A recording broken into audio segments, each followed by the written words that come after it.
ஆடிர மதி 12 ராசிகள் மதி தூய தமிழ் சொல்லார் இளங்கோடிகள் பதிவு செய்கின்றார். மறைந்த ஒழுக்கத்து ஓரையும் நாளும் தொல்காப்பியர் பதிவு செய்வது. அவர் ராசியிலே பொருள் கொண்டார்.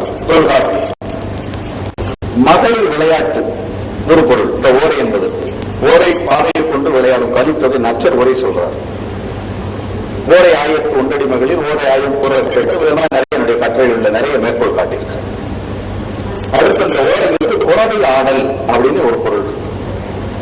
சிலப்பதிகார ஆட்சியர் குறவில் 12 ஓரைகளில் 7 ஓரைகளில் 7 மகளிரை நிறுத்தி ஆட்சியர் குறவை ஆடல் ஆடுகின்றனர். பிங்களனை கண்டு சொல்வது பார்த்தீங்கன்னா மகளிர் ஆட்டமும் மற்றவர் ஆடலும் அவர் விளையாடும் களமும் ராசியும் ஓரிடை சொல்லும் குறவை. மகளிர் ஆடுகளம் இந்த ஓரைங்கிறதுக்கு மகளிர் ஆடக்கூடிய களம் என்ற ஒரு பொருள். 5 மகளிர் ஆடுகளம் ஓரை என்ப சூடாமணி நிகழ்வு. தோழின்னு ஒரு பொருள். தோழி சேடி பாங்கி என்ற ஒரு பொருள். ஓரை பொய்தல் இருளை ஆயம் தோழி சேடி இணங்கு பாங்கி விவாதம். ஓரை என்ற சொல்லாட்சி சங்க இலக்கியங்களில் 13 இடங்களில் வருகின்றது. அடுத்த ஆயம் என்ற சொல். ஆயம் என்ற சொல் குழு கூட்டம் என்பதை குறிப்பது. ஆ என்றால் பசு நிறையை குறிக்கிறது. அந்த நிறையின் கூட்டத்தையும் குறிப்பது. ஆயத்தார் தோழியர். ஆயத்தார் சொல் இளங்கோடிகள் ஆட்சியர் குறவில் பதிவு செய்கிறார். ஆயமே மாதர் கூட்டம் ஆயம் தோழி சூடாமணி நிகழ்வு. ஓரை பொய்தல் இருளை ஆயம் தோழி சேடி இணங்கு பாங்கி திவாகரம். ஆயம் என்ற சொல் சங்க இலக்கியங்களில் 97 இடங்களில் பதிவு பெற்றுள்ளது. அடுத்து பண்ணை என்ற சொல். பண்ணை என்பது குழு கூட்டம் என்று பொருள்படுவது. பண்ணை மாடு இன்னைக்கு நம்ம சொல்றோம். ஆணிரை கூட்டம் என்ற பொருள். பண்ணையார் நிறைவான நிலம் செல்வ வளங்களை கொண்டவர் பண்ணையார். நிறைந்தது குழுவானது கூட்டமானது என்ற பொருள் பண்ணை. பல் என்ற சொல்லில் இருந்து பண் என்ற சொல் பண்ணை என்ற சொல் தேவனைய பாவான கூறுவது. இந்த பண்ணை என்பதற்கு அடிச்சொல் பல் என்பதாக தேவனைய பாவனர் ஆய்வில் கூறுகின்றார். இந்த பல்வெட்டு சொல் வேளாண்மை என்று பொருள்படுவது. பல்லுப்பாட்டு என்பது வேளாண்மை பாட்டு. பண் செய் உருவாக்கு.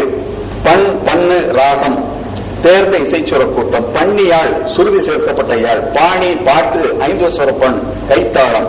பாணர் பாணிச்சி பனை தன்பனை மருத நிலம். பண்ணத்தி பண்பு பண்பாடு பண்படுத்தல் நிலத்தை பண்படுத்தல் இசையமைத்தல். பண்ணியல் 6 சொரப்பண் பண்ணுமை இசையின் இனிமை. பண்ணவர் பாணர் பண்ணியம் இசைக்கருவி. பண்டர் பண்டாரம். இந்த பண்டாரம் சொல்லு பாணர் என்ற சொல்லில் இருந்து வந்தது. பண்ணல் யாழ் தொழில் 801. பணி தோற்கருவி. பணு இசை உருப்படி. இவ்வாறாக பண் என்ற சொல் பல் என்ற சொல்லிலிருந்து இத்தனை தமிழ் சொற்களையும் உருவாக்கி இருக்கின்றது. அதில் நான் முதன்மையாக எடுத்துக்கொண்டது பண்ணை என்று தொல்காப்பியர் கூறுவது போல். எனவே பண் என்ற தொன்மையான சொல் மருதநில உருவாக்க காலத்தில் வளம்பல பெற்று விரிவாக்கம் அடைந்தது என்று நாம் கொள்ளலாம். அடுத்து பண்ணை தோன்றிய எந்நான்கு பொருளும் அப்படிங்கிற பண்ணை அப்படிங்கிறது அது ரொம்ப முக்கியமான ஒன்று. பண்ணை தோன்றிய எந்நான்கு பொருளும் 32 அந்த மெய்ப்பாடுகளை பற்றி தொல்காப்பியர் கூறுகின்றார். 32 மெய்ப்பாடுகளும் எங்கே இருந்து தோன்றுவதாக கூறுகின்றார். மகளிர் குழுவாக பாடி ஆடுவதிலிருந்து தோன்றுவதாக கூறுகின்றார். அதுதான் நாம் புரிந்து கொள்ளக்கூடிய ஒரு முக்கியமான செய்தி. மகளிருடைய பாடி ஆடுவதிலிருந்துதான் மெய்ப்பாடு தோன்றுவதாக தொல்காப்பியர் கூறுகின்றார். இந்த நூற்பாவிற்கு தொல்காப்பிய உரையாசிரியர் பேராசிரியர் விருந்த பொருள் தருகின்றார். முடையுடைய வேந்தரும் பொருந்துள்ள மன்னரும் இதை நீங்க என்னுடைய கட்டுரையில பார்க்கலாம். குறிப்பும் சத்துவம் நிகழ்த்துகின்ற கூத்தனையும் அப்படிங்க. குறிப்பும் சத்துவம். இந்த சத்துவம்ங்கிறதா விரல். தூய தமிழ் சொல் அதற்கு விரல். அதுல இருந்தா விரலி. விரல் என்ற சொல். இன்னைக்கு நம்ம ரசம் பாரதியார் சொல்றார் இல்லையா, அதாவது முக்காலே மும்மாணி வீசம் தமிழ்நாட்டில் இருப்பவர்களுக்கு தெலுங்கை பற்றி ஒன்றும் தெரியாது, பாடல் பொருள் தெரியாது. பாடல் பொருள் தெரியாதவனுக்கு எங்கே ரசம் தெரிய போகிறது என்று கூறுகின்றார்கள் அல்லவா. அந்த ரசம் அதுதான் சுவை, விரல், குறிப்பு. சத்துவம் என்று வடமொழியில் சொல்வார்கள், ஆங்கிலத்தில் சென்டிமெண்ட் என்று கூறுவார்கள். இந்த சுவைபட விரல் விட ஆடுபவள் தான் விரலி. இவ்வாறாக எளிய நாட்டுப்புற மகளிரின் குழுப்பாடல் மற்றும் ஆடல்களில் இருந்தே நாடக மகளிர் ஆடலும் பாடலும் தோற்றம் கொள்வதையும் கூத்தடி எண்சுவை நிறைந்த கூத்தும் பிறக்கிறது என்பதையும் பேராசிரியர் விரித்துக் கூறுகின்றார். பன்னெறி பண்ணை என்று கல்லாடம் கூறுகின்றது. வண்ண வண்டு இமிர் குரல் பண்ணை போன்றனவே. பண்ணை அப்படின்னு ஒரு சொல் வருது. பண் என்பதற்கு பண்ணை என்ற சொல் பரிபாடல் வருது.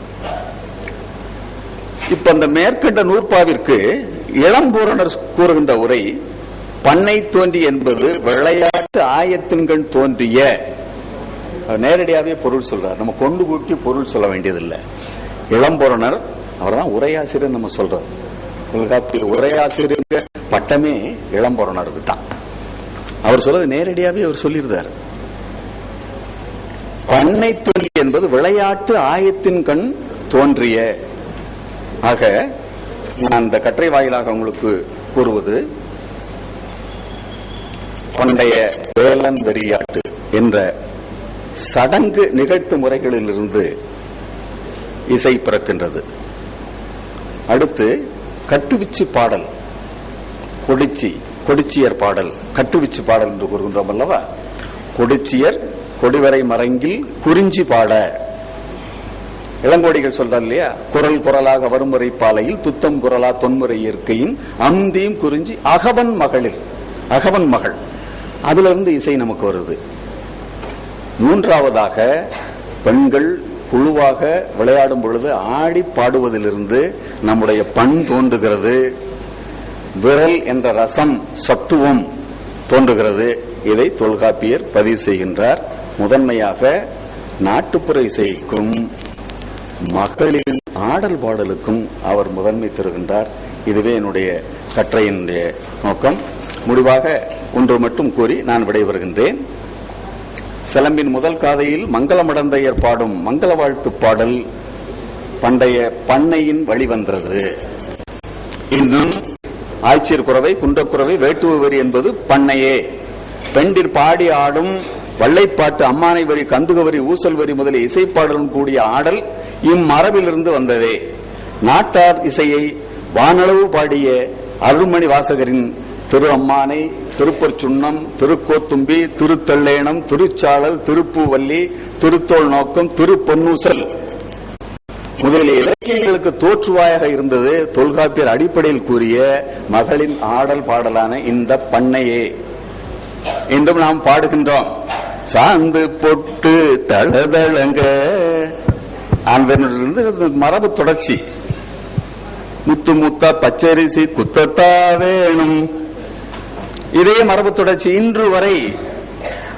தொல்காப்பியர் காலம் நீங்கள் எது வேண்டாலும் வைத்துக் கொள்ளுங்கள், அது 3000 என்று வைத்துக் கொள்ளுங்கள், அல்லது நேற்று கூட தொல்காப்பியத்தை எழுதினார் என்று ஒரு ஆய்வாளர் கூட கூறலாம் என்று வைத்துக் கொண்டாலும் சரி, அந்த மரபு தொடர்ச்சி இன்று வரை நம் இசையில் இருக்கின்றது.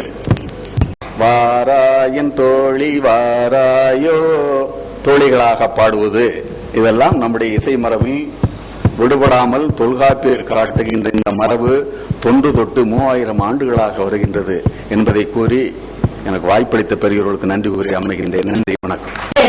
மானிடராக பிறத்தல் அரிது, தமிழ்காரிகையாய் தமிழ் மன்னர் பிறத்தல் அதனினும் அரிது. இந்த தமிழ் மண்ணில்